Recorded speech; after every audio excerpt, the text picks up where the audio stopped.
Les amis, le tournoi multi-univers va bientôt commencer. C'est-à-dire, le prochain épisode, l'arc commence. Mais avant ça, il y a eu quelques petits HS qu'on a pu voir, du baseball, Harale, Goku qui fait ceci, Goku qui fait cela. Et dernièrement, on peut dire que le HS est un petit peu en accord avec l'histoire. La continuité d'une chose qui mène à quelque chose. Son Goku, comme à son habitude, avait décidé de s'entraîner. Et il n'y avait aucun camarade de route à ce moment-là. Vegeta était occupé, on ne sait pourquoi. Celui-ci, il était là-bas avec Jean-Jean. L'autre, il était à gauche avec Bébert. Et Goku a eu l'idée de s'entraîner avec Krillin. Sauf que Krillin, c'était devenu un flic, un policier. Il sauvait les gens dans la rue qui avaient des problèmes. Son Goku s'est donc dirigé vers Krillin, lui qui était policier, même en mission à ce moment-là face à des criminels, machin chouette. J'ai résumé en quelques millisecondes une chose que j'aurais pu vous résumer en 10 minutes, c'est-à-dire l'épisode auquel je ne vous avais pas fait de review. Vous vous rappelez, hein? Review, non review. Je vous avais fait la vidéo en fait qui était liée au trailer du nouvel arc, la bande-annonce. Ce trailer qui nous avait montré à ce moment-là la transformation d'une fille d'un univers différent, bien entendu, j'imagine, en Super Saiyajin légendaire. Alors j'ai réfléchi, je me suis mis au lit et j'ai réfléchi des années et des mois. Oui, j'ai été dans la salle de l'esprit du temps, ce qui fait qu'une année pour moi est équivaut à un jour pour vous. Ouais, c'est le métier, c'est l'habitude, c'est... Enfin, bref. Je rigole, on arrête de s'évader. Je vous disais en fin de compte que j'ai réfléchi un petit peu par rapport à ça, et je vais pas parler de ça dans cette vidéo, mais c'est un petit détail. Je me disais, imaginez-vous qu'on s'est fait troller. Troll. Qu'on s'est fait prendre pour des bananes quelque part. On nous a montré ça, et qu'en fin de compte, c'était un petit peu comme on nous avait montré Satan qui se transformait en Super Saiyajin. C'était dans ses rêves, dans son imagination. Et ben peut-être que là, ça va être une imagination, un clin d'œil, un truc comme ça. Enfin bref, je vous le dis juste comme ça, si ça se passe, vous direz « Hey, il l'a dit !» Et moi, je serais content. Plus sérieusement, Goku s'était dirigé vers Krillin pour s'entraîner avec celui-ci. On peut dire que Krillin n'était pas très motivé, étant donné qu'il n'était plus dans l'optique d'être un combattant d'arts martiaux, mais le petit élément déclencheur qui l'a poussé à s'entraîner avec Goku, c'est sa femme et sa fille. Marronné, ou je sais pas quoi, a indirectement fait comprendre à Krillin qu'elle en avait marre d'avoir un père faible. Et t'imagines, si ton bébé te dit ça, et que ta femme est présente, ta virilité en prend un petit coup quelque part, hein. Un petit peu quand même. Et c'est là que Krillin a donc décidé de prouver à sa famille, de se prouver à lui-même, des choses qu'il avait perdues quelque part. Et la bonne idée que ces deux personnages ont pu avoir, Goku et Krillin, se sont dirigés au Kame House, la maison de Tortue Géniale, dans cette petite île flottante venue de nulle part. Tu sais pas comment ça se fait, tu te poses beaucoup de questions, hein. Mais tais-toi s'il te plaît. Et c'est là que les choses sérieuses commencent. Goku s'est entraîné de manière sympathique avec Krillin sur le présent, et Tortue Géniale, Kame machin, avait dit à Krillin et Goku d'aller lui chercher un genre de plante spéciale qui pourrait leur permettre, enfin des salades quoi. Comme à l'image du passé, Goku, Krillin, entraîné par Tortue Géniale, ce petit vieux pervers, était en mission, indirectement une course, indirectement encore plus, quelque chose que personne n'attendait. Ils étaient partis dans une forêt un petit peu bizarre. Et dans cette forêt, il y avait une atmosphère qui faisait peur, je vous dis la vérité. Et de cette atmosphère effrayante s'est vu naître quelque chose que personne de ces deux-là n'aurait cru en voir un jour. Il y a eu le retour des anciens méchants de Dragon Ball.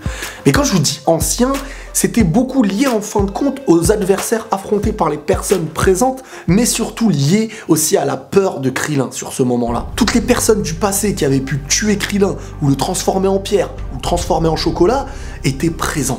Une renaissance des anciens méchants, une forêt entre la vie et la mort, entre ce monde et l'autre. Et c'est là qu'on a pu apercevoir sur l'île de Tortue Géniale que sa sœur, Mamie Voyante, était présente sur le moment, et c'était un petit peu un coup monté entre Tortue Géniale, Mamie Voyante, pour un petit peu, voilà, vous m'avez compris, hein, la forêt, les méchants, le passé, le présent. Et là, on a compris qu'il y avait une philosophie et qu'il y avait une sagesse derrière tout ça.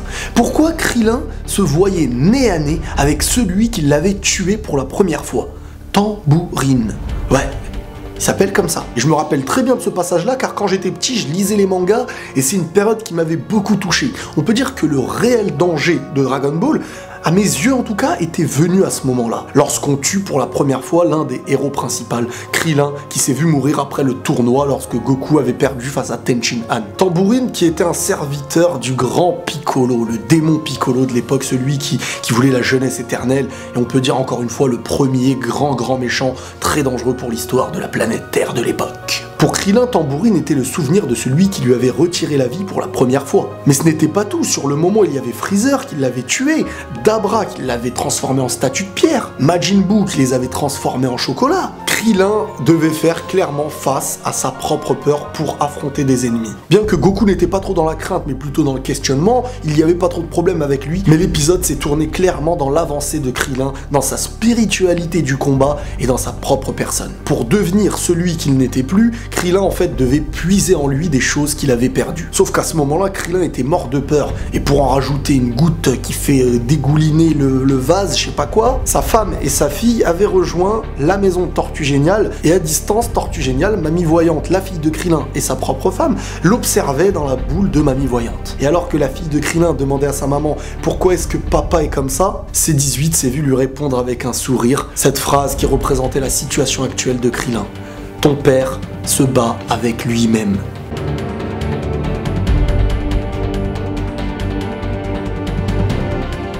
Krillin était dans un combat envers lui-même, face à tout ce qu'il a pu vivre, face à ses émotions, son passé, son présent et ce qu'il deviendrait dans le futur peut-être. Mais dans ce moment-là, tout le monde peut s'identifier à Krillin face à nos plus grandes peurs.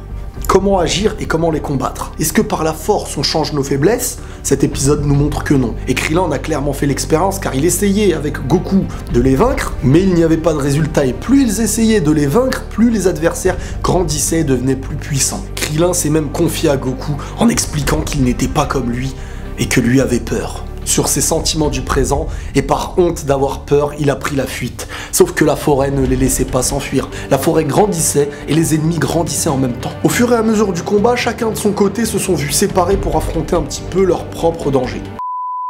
Ce qui est sympathique dans ce genre d'épisode où on peut se permettre beaucoup de choses, c'est qu'on peut y mettre beaucoup de clins d'œil. Et Goku, sur le moment-là, a fait revenir le nuage supersonique qu'on n'avait pas vu depuis très longtemps. Et c'est des petits moments assez sympathiques. Goku qui retrouve son nuage supersonique, Krillin qui réévoque son passé de Dragon Ball. On continue avec ce qui se passe. Et à ce moment-là, Goku avait clairement trouvé ce qu'il fallait faire pour vaincre ses ennemis du présent. Enfin, ses ennemis du passé qui étaient dans le présent. Il ne fallait pas utiliser la force et les coups pour détruire l'adversaire, ni augmenter sa puissance au maximum, mais plutôt l'inverse, revenir sur sa propre personne, sa spiritualité, mais un peu comme à l'image de Whis qui leur a enseigné, on peut dire entre guillemets, le yin et le yang, la force et le contrôle et machin chouette. Goku avait compris que, en dehors de cette force, il fallait contrôler ce qui était en nous, chose qui a fait disparaître les adversaires de Goku. Maintenant, on en était à Krillin qui était angoissé face à toutes ces peurs du passé. N'oubliez pas que toutes ces personnes-là qui étaient venues dans le passé étaient à deux doigts de tuer, si ce n'est certains qui ont tué Krillin. Mettez-vous face à votre plus grosse phobie aujourd'hui, comment réagirez-vous? Eh ben c'était la même chose pour Krillin, il était face à ceux qui l'avaient tué. Nous on est face à des araignées, on a peur. On est face à un serpent, on a peur. Pourtant ces choses-là nous ont rarement fait un gros mal. Et Krillin devait combattre ces phobies multipliées sur le moment, par le poids, par la taille et par la puissance. Mais tout ça, ça faisait partie de l'entraînement de Tortue Géniale. Et Krillin a commencé à comprendre qu'en fin de compte, ce n'était pas par la force qu'il allait vaincre son adversaire, mais comme Goku, sur le contrôle de sa puissance, sur le contrôle de sa personne. Et en fermant les yeux, il s'est mis à contrôler son être. Et c'est en se contrôlant que sa puissance a augmenté, que ses adversaires étaient immobiles et qu'il a pu les affronter. De l'illusion de ses adversaires sur le moment qui se détruisaient, qui en étaient devenus que des petites particules de lumière, en touchant le sol, ça a fait naître les plantes que Tortue Géniale avait demandé d'aller lui chercher. Et quelque part, on peut dire que de la graine qui est tombée de Krillin et de Goku, de l'enseignement, de l'entraînement de Tortue Géniale, il s'est vu naître le fruit de ce résultat. Qui en était la plante, quelque part, mais qui ne servait pas à les entraîner, cette plante-là. Cette plante-là, en fin de compte, n'était qu'un prétexte pour en arriver à ce contrôle. Et c'est très souvent une bonne sagesse qui est utilisée en Asie pour arriver à un chemin. Ce n'est pas le trésor qu'on cherche depuis des années qui est le résultat, c'est le chemin qui y mène. Et alors que sur le chemin aller, Krillin avoue à Goku qu'il n'était plus un combattant des arts martiaux et qu'il ne souhaitait plus le devenir, sur le chemin du retour, il avait éveillé cette flamme en lui, quelque chose qui l'a fait changer. Et désormais, Krillin avait éveillé son potentiel. Krillin est de retour. Il voulait redevenir le combattant qu'il avait pu être mais encore mieux. De retour chez Tortue Géniale, sa femme et sa fille l'attendaient, elle lui a fait un genre de petit « ça va mon petit ?»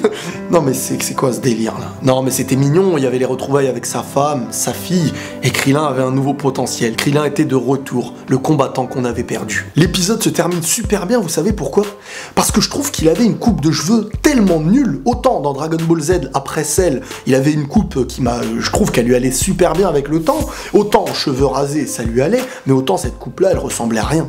Non franchement les amis, il lui reste 4 bouts là, ou 2 bouts dans deux points dans la tête, il ressemblait plus à rien, on dirait qu'on lui avait coupé la tête et mis une perruque d'un autre individu. Krillin à la fin s'est vu être rasé les cheveux par sa femme, ce qui voulait dire en fait indirectement qu'il passe d'un citoyen qui vivait lambda à le combattant.